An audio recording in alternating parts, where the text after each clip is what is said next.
Adimali 1000 acre കടുക്ക city ration കട പടിക്ക് മുകൾ ഭാഗത്ത് കൃഷിയിടത്തിൽ കേഴമാന്റെ മൃതദേഹം അജ്ഞാത ജീവി ഭക്ഷ്യനിലയിൽ കണ്ടെത്തി.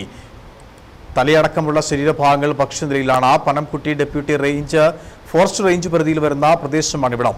വനംവകുപ്പ് ഉദ്യോഗസ്ഥർ സ്ഥലത്തെത്തി തുടർ നടപടികൾ സ്വീകരിച്ചു.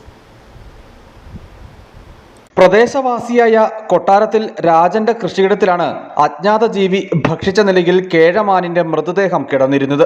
മൃതദേഹത്തിന് ഏതാനും ദിവസത്തെ പഴക്കമുണ്ട്. പറമ്പുടമ വിവരമറിയിച്ചതിനെ തുടർന്ന് പനംകുട്ടി ഡെപ്യൂട്ടി ഫോറസ്റ്റ് റേഞ്ചിൽ നിന്നുള്ള സെക്ഷൻ ഫോറസ്റ്റ് ഓഫീസർ അടങ്ങുന്ന വനപാലക സംഘം സ്ഥലത്തെത്തി പരിശോധന നടത്തി.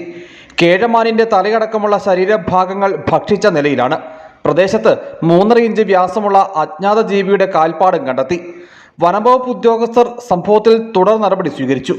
മനുഷ്യ വന്യജീവി സംഘർഷ ലഘൂകരണ കോർഡിനേഷൻ അംഗം കെ ബുൾബേന്ദ്രനും സ്ഥലത്തെത്തിയിരുന്നു. പ്രദേശത്ത് മുൻകാലങ്ങളിൽ പുലിയുടെ സാന്നിധ്യം ഉണ്ടായിട്ടുള്ളതായാണ് പ്രദേശവാസികൾ നൽകുന്ന വിവരം. കൈതച്ചാൽ വനമേഖലയോട് ചേർന്ന പ്രദേശമാണിവിടം.